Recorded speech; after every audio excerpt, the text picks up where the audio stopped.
하나님 말씀 보겠습니다. 하나님 말씀 열왕기상 14장 21절부터 15장 15절까지 말씀입니다.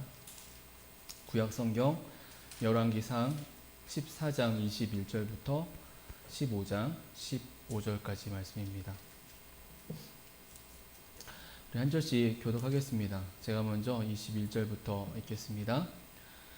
솔로몬의 아들 르호보암은 유다 왕이 되었으니 르호보암이 왕위에 오를 때에 나이가 41세라. 여호와께서 자기 이름을 두시려고 이스라엘 모든 지파 가운데서 택하신 성읍 예루살렘에서 17년 동안 다스리니라. 그의 어머니의 이름은 나아마요 암몬 사람이더라. 유다가 여호와 보시기에 악을 행하되 그의 조상들이 행한 모든 일보다 뛰어나게 하여 그 범한 죄로 여호와를 노엽게 하였으니 이는 그들도 산 위에와 모든 푸른 나무 아래에 산당과 우상과 아세라상을 세웠음이라. 땅에도 나색하는 자가 있었고 여호와께서 이스라엘 자손 앞에서 쫓아내신 국민의 모든 가증한 일을 우리가 밤마다 행하였더라. 르호보암 왕 제5년에 애굽의 왕 시삭이 올라와서 예루살렘을 치고 여호와의 성전의 보물과 왕궁의 보물을 모두 빼앗고 또 솔로몬이 만든 금 방패를 다 빼앗은지라. 르호보암 왕이 그 대신 롯으로 방패를 만들어 왕궁문을 지키는 시위대 대장의 손에 맡김에 왕이 여호와의 성전에 들어갈 때마다 시위하는 자가 그 방패를 들고 가다가 시위소로 도로 가져갔더라. 르호보암이 남은 사적과 그가 행한 모든 일은 유다 왕 역대지략에 기록되지 아니하였느냐. 르호보암과 여로보암 사이에 항상 전쟁이 있으니라. 르호보암이 그의 조상들과 함께 자니 그의 조상들과 함께 다윗성에 장사되니라. 그의 어머니의 이름은 나아마요 암몬 사람이더라. 그의 아들 아비암이 대신하여 왕이 되니라. 느바세 아들 여로보암 왕 18째 해에 아비암이 유다 왕이 되고 예루살렘에서 3년 동안 다스리니라. 그의 어머니의 이름은 마아가요 아비살롬의 딸이더라. 아비암이 그의 아버지가 이미 행한 모든 죄를 행하고 그의 마음이 그의 조상 다윗의 마음과 같지 아니하여 그의 하나님 여호와 앞에 온전하지 못하였으나 그의 하나님 여호와께서 다윗을 위하여 예루살렘에서 그에게 등불을 주시되 그의 아들을 세워 뒤를 잇게 하사 예루살렘을 견고하게 하셨으니 이는 다윗이 햇사람 우리아의 일 외에는 평생에 여호와 보시기에 정직함에 행하고 자기에게 명령하신 모든 일을 어기지 아니하였습니다. 르호보암과 여로보암 사이에 사는 날 동안 전쟁이 있었더니 아비암과 여로보암 사이에도 전쟁이 있습니다. 아비암의 남은 사적과 그 행한 모든 일은 유다 왕 역대 지략에 기록되지 아니하였느냐. 아비암이 그의 조상들과 함께 자니 다윗성에 장사되고 그 아들 아사가 대신하여 왕이 되니라. 이스라엘의 여로보암 왕제 20년에 아사가 유다 왕이 되어 예루살렘에서 41년 동안 다스리니라. 그의 어머니의 이름은 마아가라 아비살롬의 딸이더라. 아사가 그의 조상 다윗같이 여호와 보시기에 정직하게 행하여 남색하는 자를 그 땅에서 쫓아내고 그의 조상들이 지은 모든 우상을 없애고 또 그의 어머니 마아가 혐오스러운 아세라상을 만들었으므로 태우에 위배하고 그 우상을 찍어 기드론 시냇가에서 불살랐으나 다만 산당은 없애지 아니하니라. 그러나 아사의 마음이 일평생 여호와 앞에 온전하였으며 그가 그의 아버지가 성별한 곳과 자기가 성별한 것을 여호와의 성전에 받들어 드렸으니 곧 은과 금과 그릇들이더라. 아멘. 네, 우리 함께 예배하는 가족들 또 우리 지체들 공동체들과 인사하겠습니다. 좌우 보시면서 또 앞에 카메라 노트북 보시면서 같이 인사하죠. 사랑합니다. 축복합니다. 인사합니다. 사랑합니다. 축복합니다. 네, 오늘도 말씀하시는 하나님의 은혜가 저와 여러분 가운데 우리 가운데 임하기를 원합니다. 지난주 여로보암의 아들이었던 아비야의 죽음으로 여로보암에 관한 말씀이 일단락되어지고 이제 오늘 본문부터 유다 왕들에 대한 말씀이 이제 들려집니다. 오늘 이 유다 왕, 남유다의 왕, 3명의 왕이죠. 르호보암, 아비암, 아사에 관한 말씀을 통해서 오늘 우리에게 주신 은혜를 우리가 이 시간 얻고자 합니다. 오늘 그렇게 이 세 왕의 말씀을 통해 얻고자 하는 은혜, 말씀의 제목인데요. 하나님이 보시는 것, 하나님이 보시는 것. 오늘 말씀을 시작하기에 앞서서 오늘 본문이 보여주고 있는 열왕기의 특징, 열왕기 말씀의 특징을 먼저 언급을 하면 좋을 것 같은데요. 왜냐하면 이 특징 속에서 오늘 우리가 받고자 하는 이 주제, 말씀의 제목이 연결이 되어 있기 때문입니다. 오늘 본문이 보여주는 열왕기 말씀에 특징이 있어요.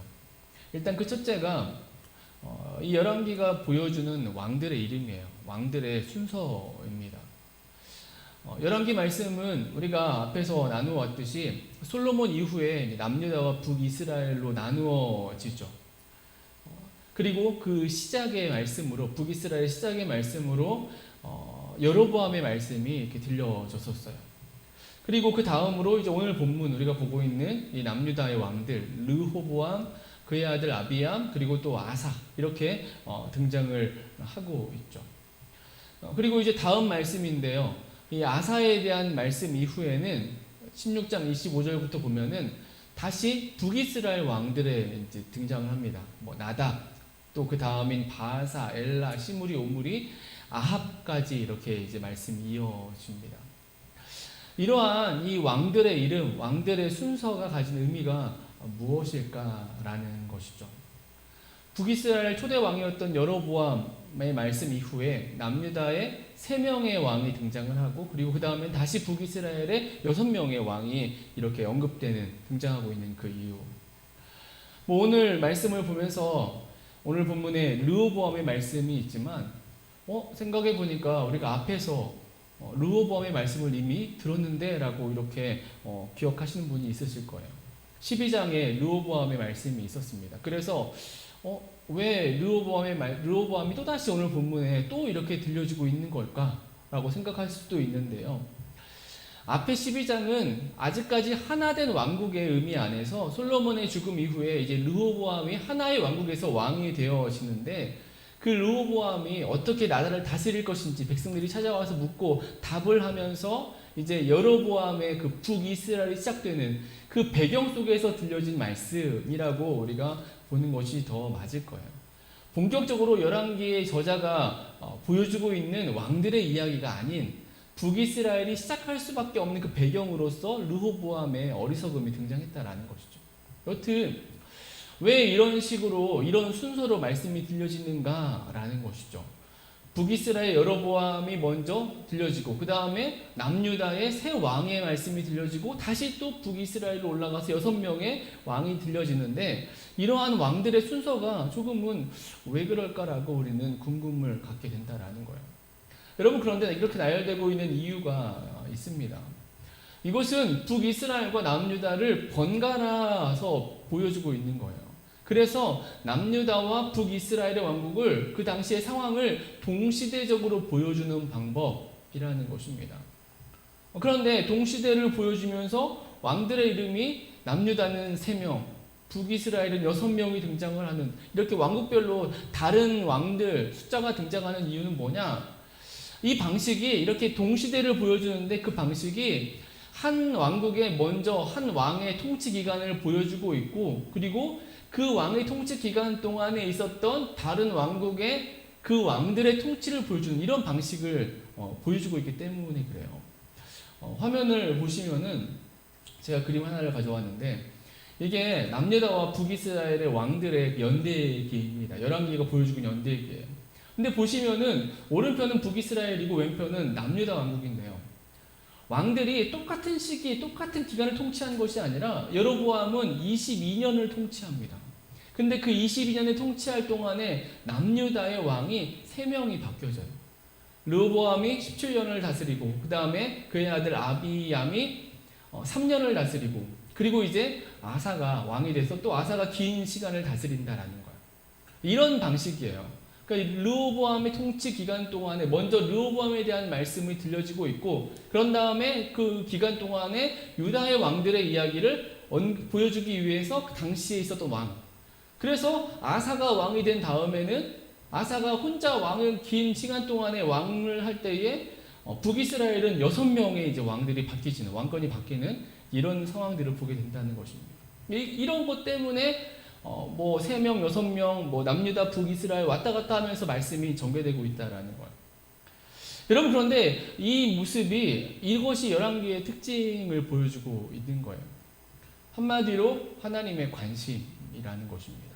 하나님은 여전히 같은 시대를 보고 계셨고 두 왕국 모두에게 하나님이 여전히 관심이 있으심을 보여주고 계신다라는 거예요. 이게 열왕기의 특징이에요. 좀 뒤에 역대기와 비교를 하겠지만은 역대기는 그렇지 않습니다. 남유다 왕국의 이야기만 쭉 쓰고 있죠. 여러분, 하나님의 관심, 하나님의 사랑이라는 거예요. 악한 왕들의 연속이었던 북이스라엘을 향해서도 북이스라엘마저도 하나님은 관심을 가지고 지켜보고 계셨다라는 사실이에요.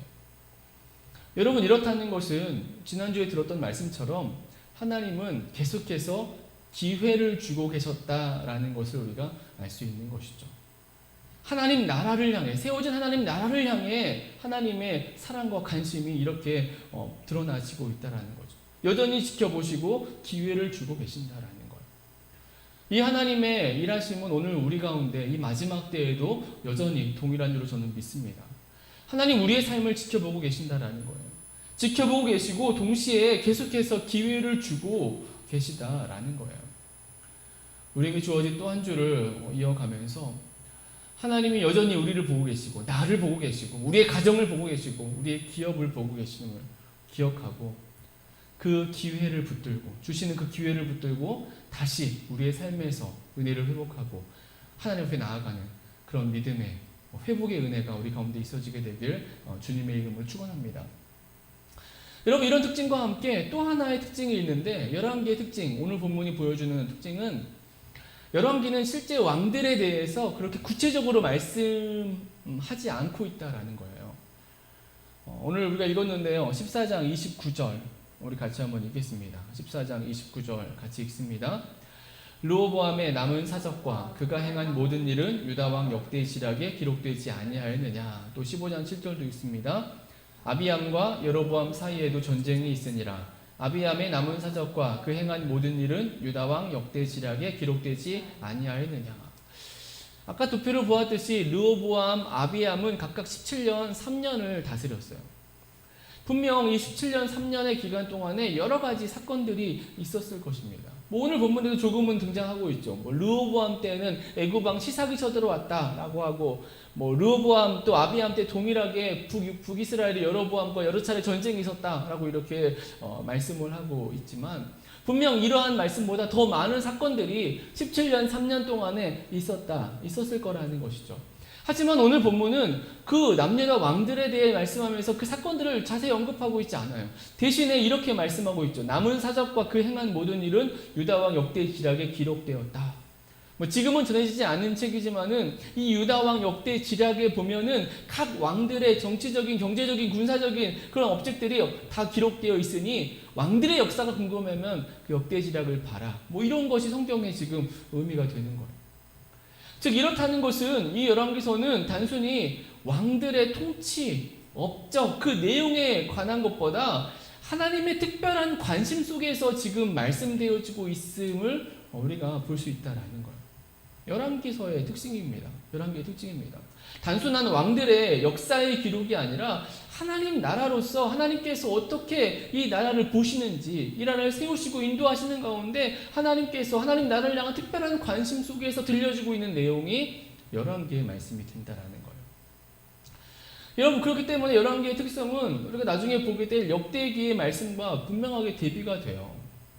동일한 왕국의 시대를 지금 그 말씀하고 있는 게 열왕기서와 역대기의 말씀이지만 관점이 다릅니다. 역대기는 이스라엘이 멸망한 다음에 포로로 잡혀갔다가 다시 귀환한 백성들이 그 기간들을 거치면서 고민한 거예요. 우리가 왜 멸망을 당했지? 하나님의 나라인데. 그러면서 그 멸망의 이유가 어디인가라고 그 이유를 찾고 다시금 그 하나님 나라를 회복하기를 꿈꾸면서 그 답을 남유다의 정통성에서 찾아가는 게 역대기입니다. 그래서 유다 왕들의 이야기를 긍정적으로 이렇게 더 쓰여져 보여주고 있어요. 심지어 그 긍정적이다 못해서 유다 왕들의 실수나 범죄, 잘못에 대해서는 오히려 약화시키거나 숨기는, 기록하지 않는 그런 모습까지도 역대기는 이제 보여주고 있다라는 거예요. 다른 거예요. 관점이 다릅니다. 열왕기서의 특징이 있다라는 거예요. 그래서 우리가 열왕기서의 이 열왕기의 특징을 보면서 하나님 열왕기의 말씀을 우리가 보아야 된다는 거예요. 하나님 나라를 향한 하나님의 관심으로 우리가 이 열왕기서의 말씀들을 봐야 된다는 거죠. 열왕기는 보다 일반적인 관점으로 말씀하고 있어요. 일반적이라는 것은 하나님 나라, 하나님께서 세우시고 이끌어 가신 하나님 나라의 관점에서 그 의미 속에서 이 열왕기서의 말씀이 들려주고 있다는, 단순히 사건이나 그 내용 그뿐만이 아니라 하나님 나라가 어떻게 이어지고 어떻게 흘러가는지 그 하나님 나라를 향한 하나님의 중심이 담겨져 있는 것이 열왕기서의 말씀이 된다라는 거죠. 그리고 그렇게 볼 때에 오늘 본격적으로 이제 북이스라엘 남유다가 갈라지고 나누어진 그 왕들의 이야기가 본격적으로 등장하는 시작하는 오늘 말씀을 통해서 우리가 받는 은혜가 오늘 말씀의 제목이 되어지는 것입니다. 하나님이 보시는 것. 오늘 그 처음으로 이 남유다의 새 왕들의 말씀을 통해서 하나님이 보시는 것이 무엇인지, 하나님 나라를 향해서 하나님이 보시는 게 과연 무엇인지, 그리고 오늘 우리를 향해서도 하나님이 동일하게 바라보고 계신다는 것을 기억하면서 우리의 모습이 보다 더 새로워지는 은혜가 있어지게 되길 간절히 소망합니다. 그럼 본론으로 들어가서 이러한 열왕기의 특징을 이해하고 하나님의 그 관점 속에서 이 남유다 왕국에 대해 처음으로 들려주는 말씀을 통해 우리가 받아야 하는 이 하나님이 보시는 것, 그 내용이 무엇이냐는 것이죠. 여러분이 하나님이 보시는 것, 이것을 좀 다른 말로 바꾸면 하나님의 기뻐하심이라고도 볼 수 있어요. 하나님이 기뻐하신 게 뭐냐?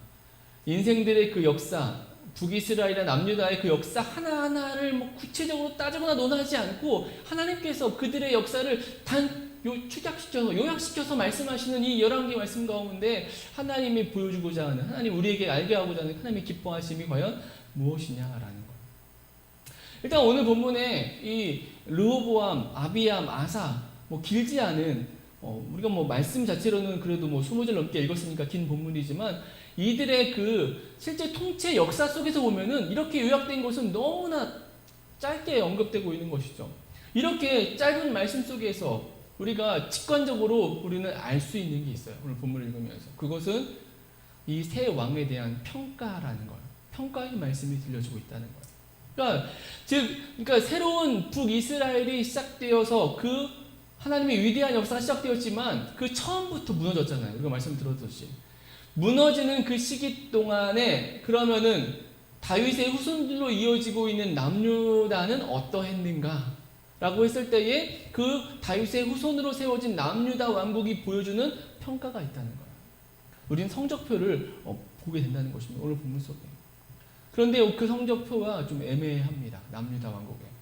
애매한 이유는 르호보암과 아비암은 형편없는 왕인 반면에 아사는 괜찮은 왕이었기 때문이죠. 오늘 본문에 드러나고 있는 그 새 왕에 대한 평가가 이렇습니다. 먼저 르호보암은 14장 22절부터 24절의 말씀인데요. 같이 읽습니다. 유다가 여호와 보시기에 악을 행하되 그의 조상들이 행한 모든 일보다 뛰어나게 하여 그 범한 죄로 여호와를 노엽게 하였으니 이는 그들도 산 위에와 모든 푸른 나무 아래에 산당과 우상과 아세라상을 세웠음이라. 그 땅에 또 남색하는 자가 있었고 여호와께서 이스라엘 자손 앞에서 쫓아내신 국민의 모든 가증한 일을 무리가 본받아 행하였더라. 그의 아들 아비암의 업적인 평가입니다. 15장 3절입니다. 아비암이 그의 아버지가 이미 행한 모든 죄를 행하고 그의 마음이 그의 조상 다윗의 마음과 같지 아니하여 그의 하나님 여호와 앞에 온전하지 못하였으나. 그리고 그 다음에 왕 아사의 평가입니다. 15장 11절부터 14절 말씀 같이 읽습니다.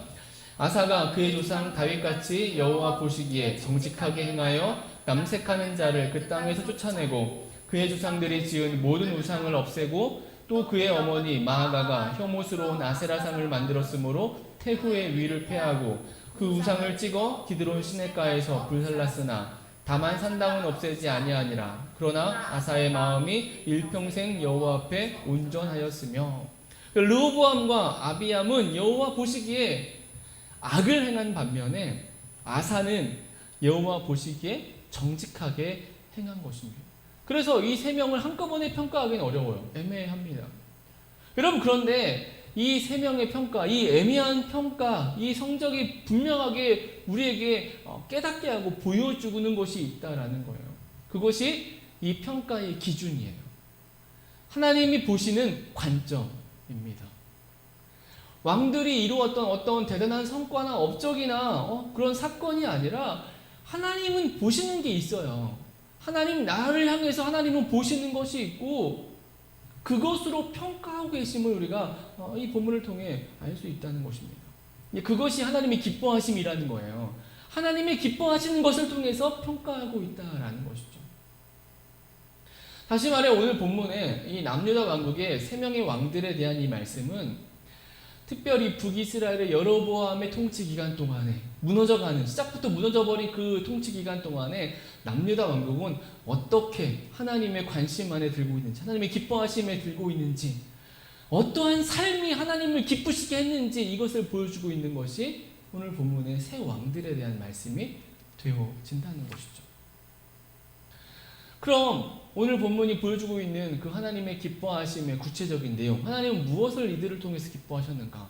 그 실제적인 내용이 무엇일까라고 봤을 때 우리는 두 가지인 것을 알 수 있어요. 하나는 우상 배격이에요. 우상 배척입니다. 그리고 또 하나가 정결함이었어요.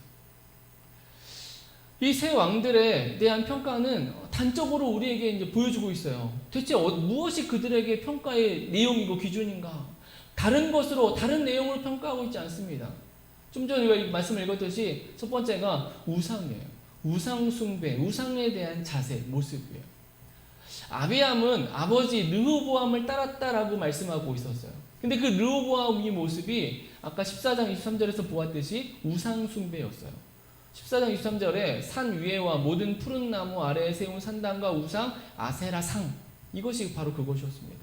그리고 또 하나가 24절에 남색하는 자에 대한 거예요. 그 땅에 남색하는 자가 있었고, 남색이 뭐냐? 남색으로 번역된 단어는 카데시라는 히브리 말인데, 당시 이방 신전에 어떤 남창들, 남자 창기들을 일컫는 그런 말이에요. 그러니까 우리가 창녀, 몸을 파는 여자, 근데 몸을 파는 남자도 있었던 거예요. 창기.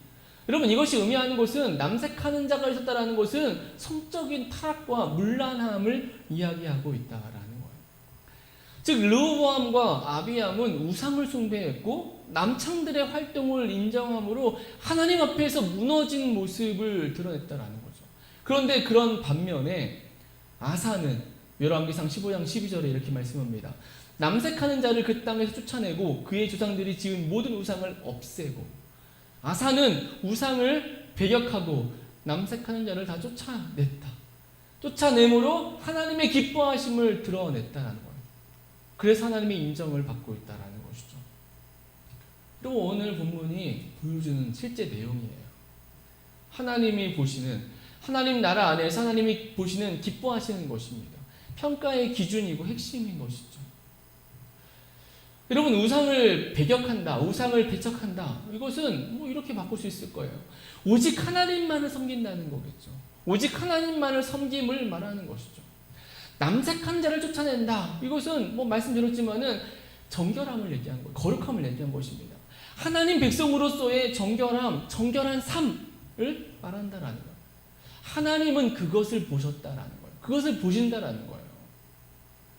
하나님의 나라를 향해서 하나님이 기뻐 보시는 것은 바로 이것이라는 것입니다.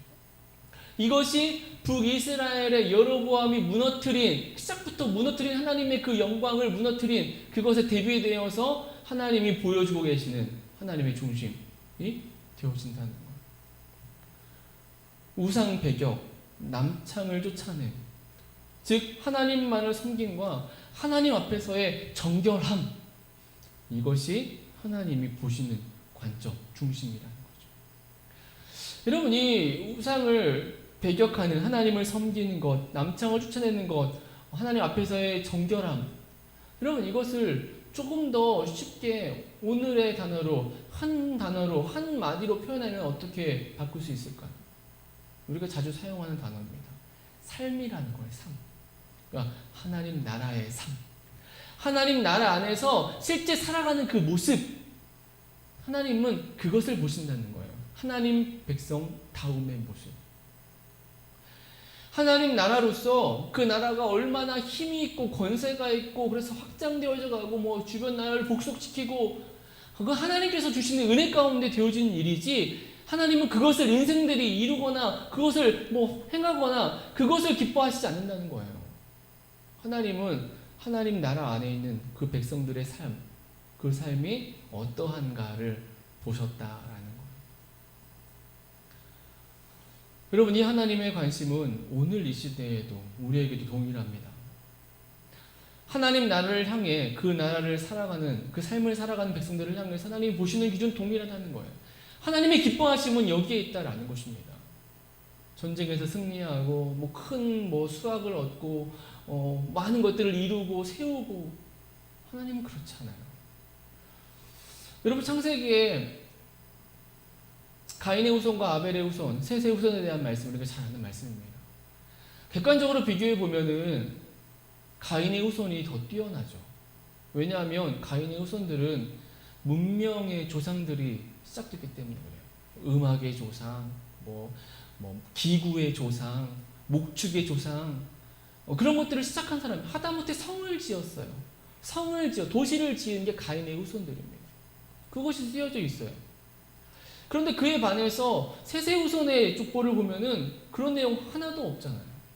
그냥 누가 몇 세에 누구를 낳았고, 그가 몇 세를 살고, 그가 몇 세에 죽었더라.